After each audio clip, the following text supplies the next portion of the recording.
एक और फैक्टराइजेशन की क्वेश्चन के साथ हाजिर हूँ। देखें, फैक्टराइजेशन करनी है, बहुत ही आसान है। हमने बेसिकली ये जो वेरिएबल इन्वॉल्व है ना, इसके x के दो आंसर्स फाइंड आउट करने हैं, एक x और दो x। बेसिकली इक्वेशन क्या है कि 2x स्क्वायर है, -5x है और -12 इज इक्वल टू 0।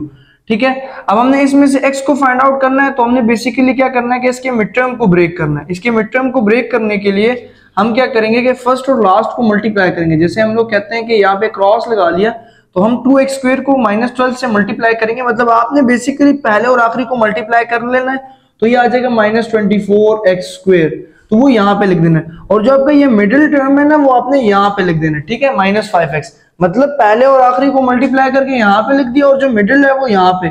अब दो ऐसी टर्म तलाश करनी है जो यहाँ पे लिखे और यहाँ पे लिखे, तो वो मल्टीप्लाई होकर 24 बनाए, प्लस माइनस होके -5 बनाए। तो हम स्टार्ट करते हैं मल्टीप्लिकेशन के लिए, क्योंकि 24 पे कौन सा 24 पे 2 का टेबल आता है, तो 2 12 क्या आता है 24। ठीक है, लेकिन अगर मैं 2 + 12 करूं तो ये 14 होता है, अगर 2 - 12 करूं तो ये मेरे पास -10 होता है। तो मुझे बेसिकली क्या चाहिए, 24 तो चाहिए, लेकिन मुझे 5 चाहिए। इन दोनों में 5 बिल्कुल नहीं आ रहा। अब आते हैं 3 की तरफ। अगर मैं 3 को मल्टीप्लाई करूं जी किससे, 3 तकरीबन 8000 मेरे ख्याल में, हाँ 3 8000 मेरे पास क्या होता है 24। और अगर 3 में से 8 प्लस करूं तो मेरे पास आता है 11, लेकिन अगर 3 में से 8 को माइनस करूं तो -5। इट्स मीन ये जो दो टर्म्स मैंने लिए ये बेस्ट है। मतलब मेरे पास क्या है यहाँ पे 3x, ठीक है, क्योंकि x स्क्वायर है, और 8x, तो 3 8 24, और 3 - 8 तो -8 करेंगे तो -5 आएगा, और +3, तो बेसिकली +3x और -8x हमारे पास -5। तो ये इस तरह दो टर्म्स को हम तलाश कर सकते हैं। ठीक है, अब इसके लिए मैं लिखूंगा 2x स्क्वायर + 3x -8x और -12 इज इक्वल टू 0।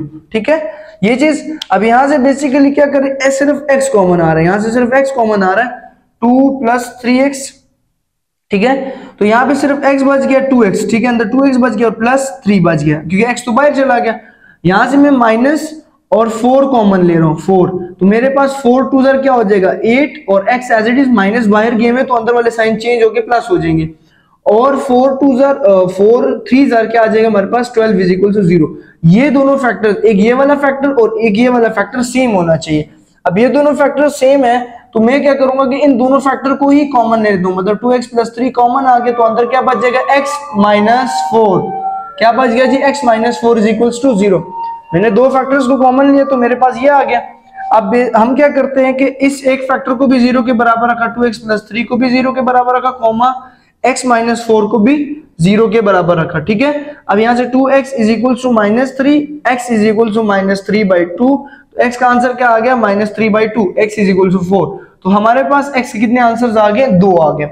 ठीक हो गया। तो बेसिकली जो क्वाड्रेटिक इक्वेशन होती है उसमें से 2 ही आंसर आते हैं, और उसके ग्राफ के अंदर हमेशा ये याद रखिएगा, इसका ग्राफ हमेशा कभी ना कुछ इस टाइप का होता है, मतलब कुछ इस टाइप का क्वाड्रेटिक का। ठीक हो गया, थोड़ा सा कर्व होगा लाजमी। वो फिर कभी ग्राफ के ऊपर बात करेंगे कि क्वाड्रेटिक इक्वेशन का ग्राफ ड्रा करें, तो मैं आप लोगों को ग्राफ भी सिखा दूंगा। ठीक हो गया, सो सब्सक्राइब फॉर मोर।